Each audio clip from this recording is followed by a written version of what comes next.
Bwana asifiwe tena. Wamama hoye. Wamama hoye. Wamama wa Yesu hoye. Kwanza kabisa ningependa kuwashukuru sana kwa kunikaribisha. Mimi ninaitwa, mnanijua? Mimi naitwa Murkomen. Napenda Yesu, nimeokoka. Nawashukuru sana kwa kunikaribisha kwa kikao hiki. Nilikaribishwa hapa na Mheshimiwa R.C.E.A, Dr. Rico na wote ambao tulionana pamoja. Wiki iliyopita tulikuwa kanisa huko county ya Elgeyo Marakwet County, na nikaambiwa kwamba wamama wengi watakusanyika kutoka taifa nzima. Watakuwa hapa kwa maombi, kwa ibada, kwa masomo, na ninawashukuru sana kwa sababu mmenipatia nafasi hii ni interrupt program yenu kidogo niweze pia kuwasalimia. Pia ninajua kwamba wengi wanasafiri, nimekutana na wengi wameingia basi, wako tayari, wanasema safari ni mbali, na kwa hivyo mwaka unaokuja nitakuja mapema wakati watu hawatasafiri. Kwanza ninajisikia mzuri sana, ni kama nikiwa hapa niko nyumbani. Kama vile moderator amesema, your SG amesema, mimi hapa ni nyumbani. Nikiwa miongoni mwa wapendwa niko nyumbani.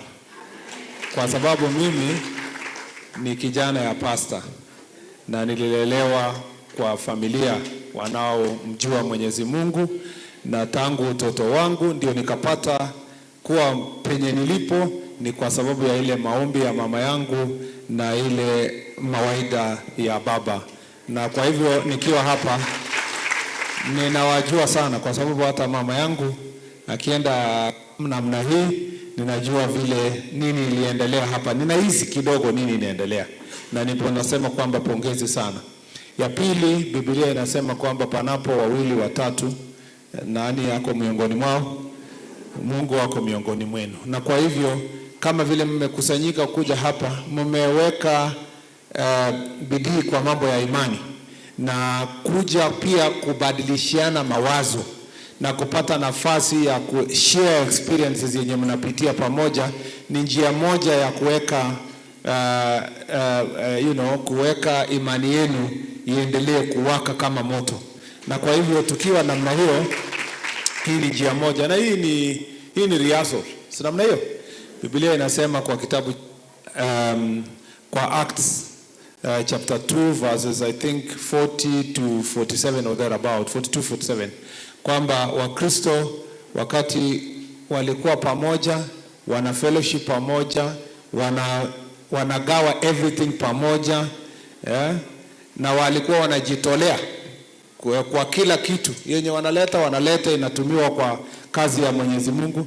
Na Biblia inasema kwa hiyo Acts chapter 2 kwamba because of that Mungu alikuwa anaongezea new person every day because of fellowship.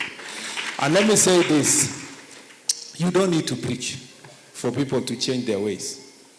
You just need to live Christianity. You don't need to even preach for people to change and want to be like you. You just need to live your faith.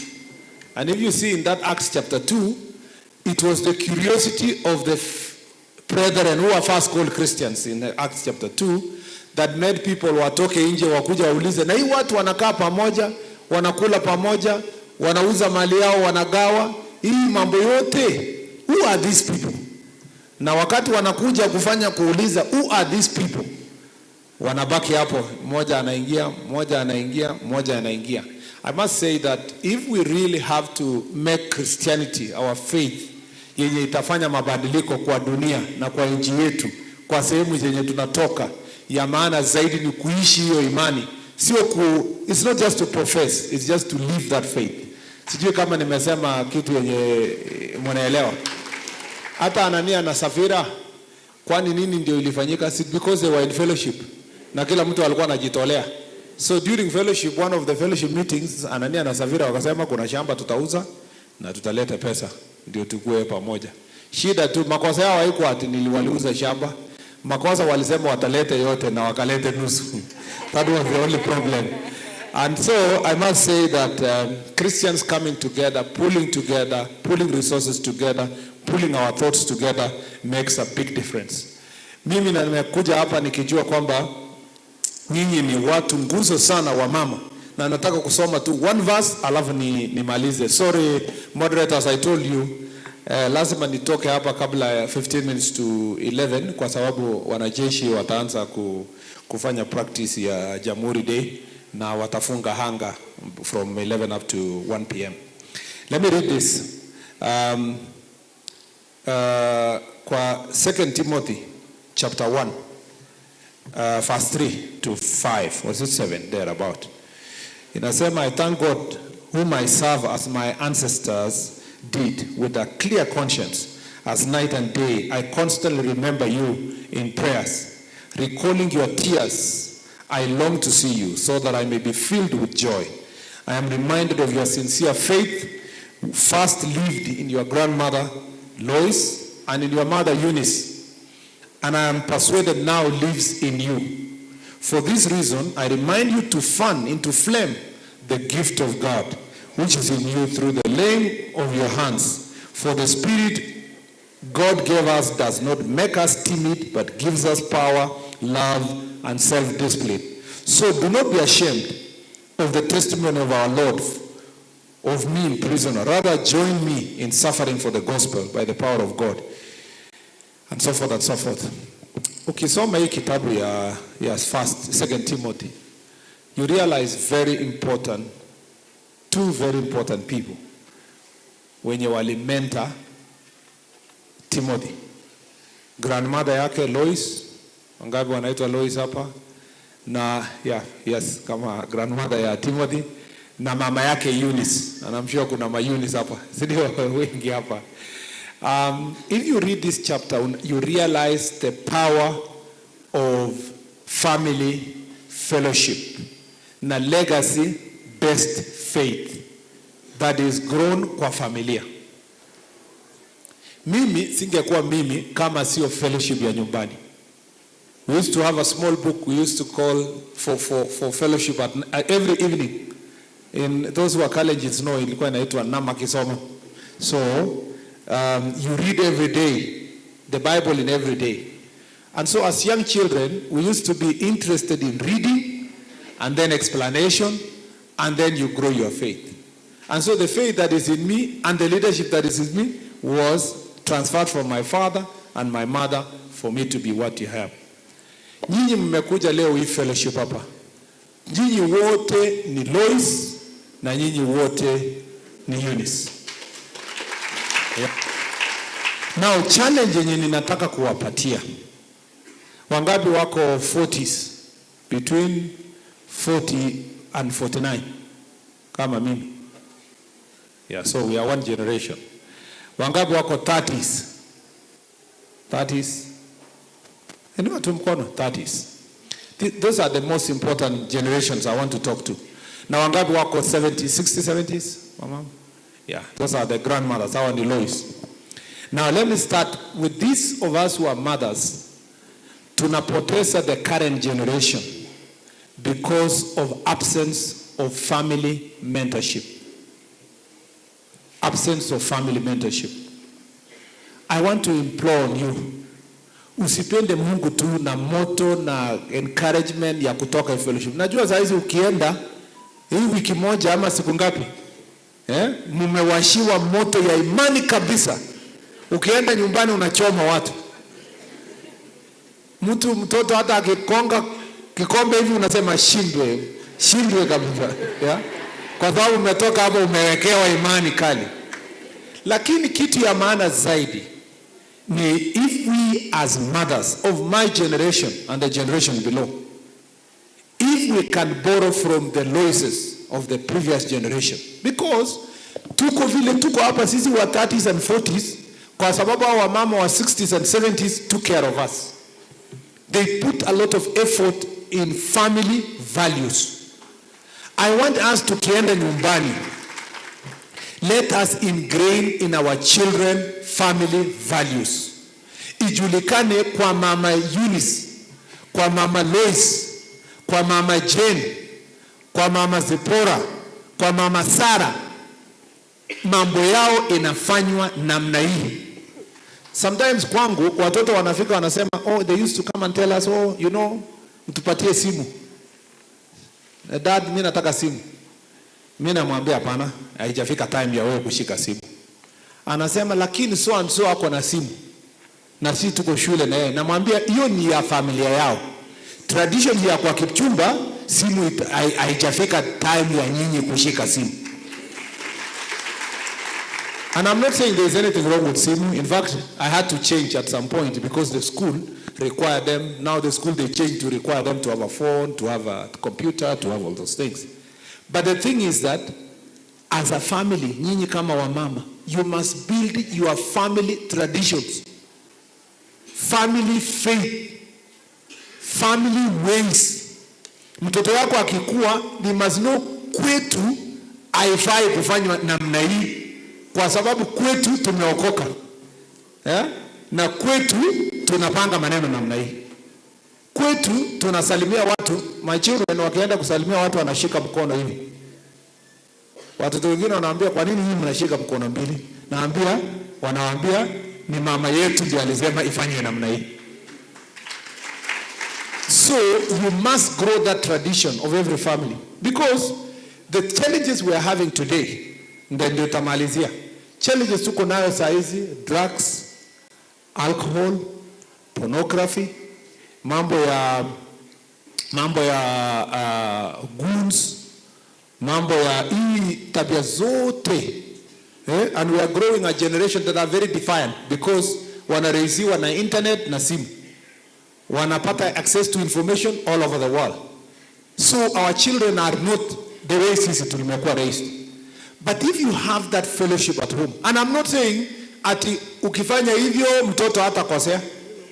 Atakosea, lakini vile Biblia inasema atakumbuka ile foundation yenye umeweka. Hata kwetu sisi we are not the same. Mimi nimekuwa namna hii, my brothers imeenda namna hii, my sister namna hii. Kila mtu ako na challenges yake. Lakini when we meet, when we talk, everybody goes back kusema lakini mama alituambia na baba alituambia tukiwa nyumbani kwa fellowship. Kanisa ilitufunza tukiwa Sunday school.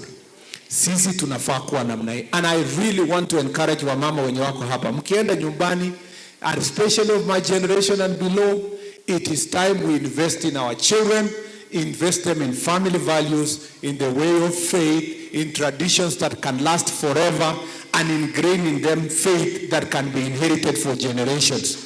That people can say, huyo ni mtoto wa Jane.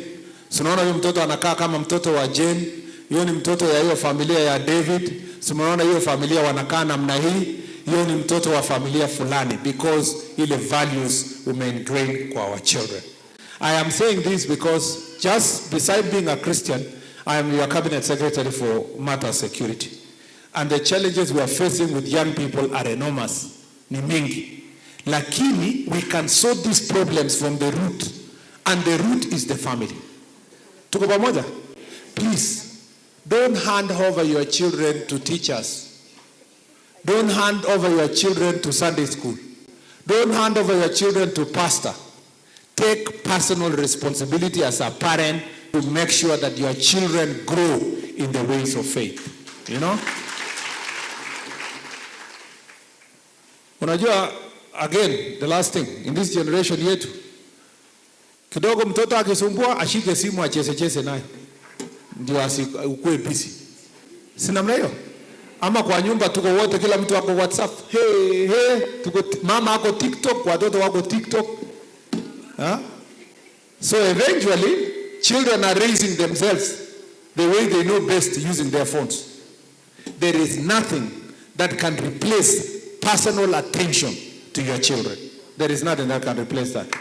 Mimi hata mwenye niko very busy, at least niko lucky, bibi yangu aliwacha kazi, akasema wacha nikae na watoto. So me I have to work double, ndio ni support bibi, na ni support watoto, because they are helping me to make sure that there is someone who is looking after the kids all the time.